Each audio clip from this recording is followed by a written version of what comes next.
Selamat pagi, salam sejahtera. Terima kasih karena bersama dengan saya di Nazilin Unity Channel. Saudara-saudara sekalian, saya ingin mengucapkan selamat Hari Kebangsaan kepada seluruh rakyat Malaysia.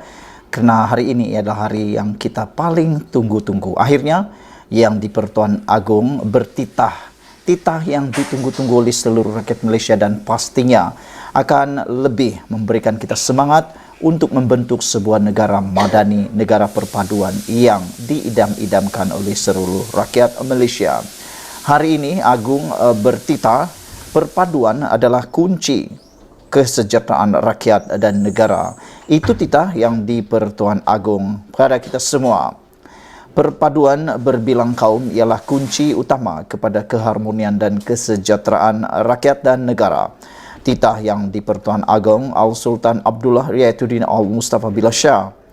Menerusi hantaran melalui Facebook Istana Negara hari ini, Sri Paduka bertitah ia bersesuaian dengan tema sambutan Hari Kebangsaan tahun ini, iaitu Malaysia Madani, Tekad Perpaduan Penuhi Harapan. Malah, keutuhan perpaduan ini adalah juga kunci utama kepada kestabilan dan kemakmuran negara serta benih dan sumber kekuatan bagi kita menghadapi apa jua cabaran semasa dan mendatang, titah Sri Paduka Baginda. Sri Paduka juga turut menyeru rakyat untuk mengimbau kembali lebih 6 dekad yang lepas apabila semangat kenegaraan dan cintakan tanah air telah menyatupadukan rakyat dengan tekad dan iltizam sehingga kemerdekaan yang diidamkan menjadi realiti. Al-Sultan Abdullah juga menyeru rakyat untuk menghargai dan menghayati jasa para pemimpin, pejuang dan patriot kebangsaan kemerdekaan negara dalam memupuk perpaduan dalam kalangan rakyat selain jasa anggota pasukan keselamatan dalam mempertahankan kedaulatan negara. Justru titah Baginda menjadi tanggungjawab bersama para pemimpin dan rakyat dalam bukan sahaja memelihara dan mengukuhkan lagi keharmonian serta perpaduan yang dikecapi selama ini, malah menyemarakannya lagi sesama kita, titah Sri Paduka. Yang di-Pertuan Agong dan Raja Permaisuri Agong Tuanku Azizah Aminah Maimunah Iskandaria turut mengajak seluruh rakyat untuk bersama-sama mendoakan agar Malaysia terus dilimpahi kemakmuran, kesejahteraan dan perpaduan yang berkekalan serta dilindungi daripada sebarang bentuk musibah dan bencana.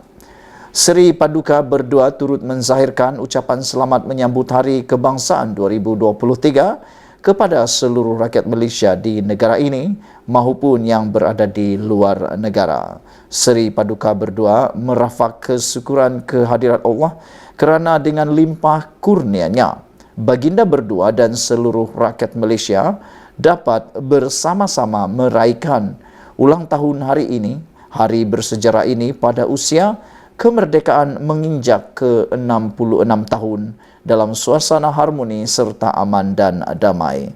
Saudara-saudara sekalian, dengan adanya titah Kebuah Duli Yang Maha Mulia yang di-Pertuan Agong ini, marilah kita semua bersama-sama tanpa mengira agama, bangsa, keturunan dan lokasi negeri sama-sama membentuk sebuah negara yang bersatu padu.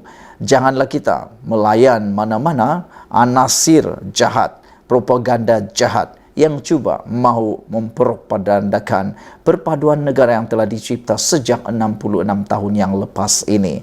Jangan sampai nasi sudah menjadi bubur, barulah kita menyesal di kemudian hari kerana tindakan beberapa orang, kerana tindakan beberapa parti, kerana tindakan beberapa ideologi yang mahukan kononnya kebebasan akhirnya rosak satu Malaysia.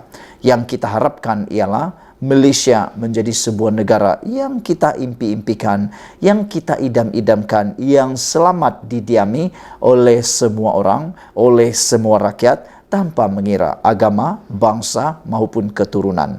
Yang kita mahukan ialah semangat seperti yang telah diperjuangkan oleh bapa-bapa kemerdekaan kita dahulu yang telah memperjuangkan kemerdekaan kita seperti amanat Sri Paduka Baginda yang di-Pertuan Agong ini. Kita mengikut teladan para patriot yang sanggup berkorban, yang sanggup memperjuangkan kemerdekaan Malaysia bersatu padu bersama-sama dalam satu perpaduan meskipun berbeza agama, bangsa, dan lokasi negeri.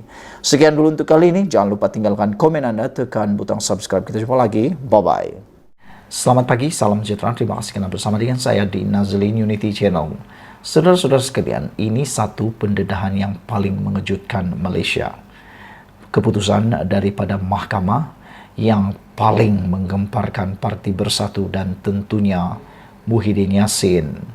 Hari ini diberikan keputusan Jabatan Peguam Negara bantah permohonan Bersatu. Disangkakan tiada yang membantah Bersatu, tapi akhirnya Jabatan Peguam Negara sendiri membantah permohonan Bersatu. Tentang apa? Ikuti ulasan ini dan bantu saya tekan butang subscribe untuk mendapatkan isu-isu terkini di channel ini. Anda tak perlu bayar untuk menekan butang subscribe, itu selama-lamanya Anda tak perlu bayar. Jabatan Peguam Negara AGC membantah permohonan Bersatu untuk mendapatkan kebenaran memulakan semakan kehakiman terhadap yang di-Pertua Dewan Rakyat Datuk Johari Abdul dan 4 ahli parlimen di Sabah. Bersatu telah memfailkan tindakan undang-undang memohon supaya Johari mengisytiharkan kerusi yang disandang 4 ahli parlimen itu kosong. Peguam Kanan Persekutuan Ahmad Hanir Hambali yang mewakili AGC memberitahu Mahkamah Tinggi di sini bahawa permohonan Bersatu itu perlu ditolak kerana keputusan berkenan tidak tertakluk kepada semakan kehakiman menurut Perkara 63 Perlembagaan Persekutuan. Undang-undang anti lompat parti seperti yang dinyatakan dalam Perkara 49 Perlembagaan Persekutuan tidak tertakluk kepada semakan kehakiman kerana Perkara 63 Perlembagaan Persekutuan, katanya ketika berhujah di hadapan Hakim Datuk Amar Jet Singh. Menurut Perkara 63 Perlembagaan Persekutuan, kesahan apa-apa prosiding dalam mana-mana majlis parlimen atau mana-mana jawatan kuasanya tidak boleh dipersoalkan di mahkamah. Permohonan semakan kehakiman itu difailkan oleh Naib Presiden Bersatu, Datuk Seri Dr. Ronald Kiandi dan Datuk Kapten Bersalam Muhammad Suhaimi Yahya sebagai peguam atau pegawai awam parti itu pada 17 April lalu. Bersatu menamakan Johari dan 4 ahli parlimen terbabit, itu Datuk Armizan Muhammad Ali Papar, Khairul Firdaus Akbar Khan Batu Sapi, Datuk Jonathan Yasin Ranau dan Datuk Mat Bali Musa Sipitang sebagai responden pertama hingga kelima. Sementara itu, Peguam Tan Sri Azhar Azizan Harun yang mewakili Kiandi dan Muhammad Suhaimi pula berhujah bahawa permohonan semakan kehakiman berkenan perlu didengar kerana ia bukan sesuatu yang remeh serta menyusahkan.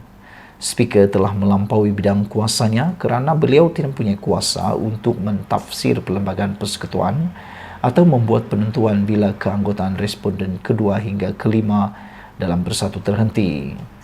Penetapan speaker itu adalah tidak rasional serta menyalahi undang-undang kerana ia menyalah tafsir perluntukan Perlembagaan Bersatu dan sewajarnya adalah kesilapan undang-undang, kata bekas speaker Dewan Rakyat itu. Mahkamah kemudian menetapkan 16 November depan untuk keputusan permohonan itu.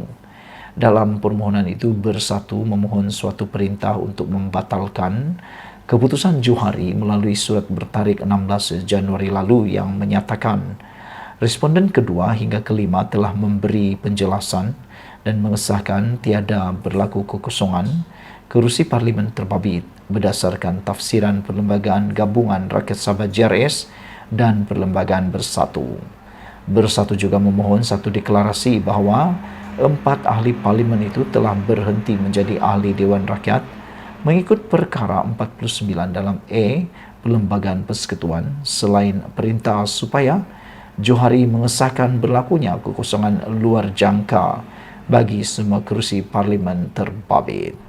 Sekian dulu untuk kali ini. Jangan lupa tinggalkan komen anda, sila tekan butang subscribe. Malaysia kita punya, kita jaga sama-sama cintai Malaysiaku. Bye-bye.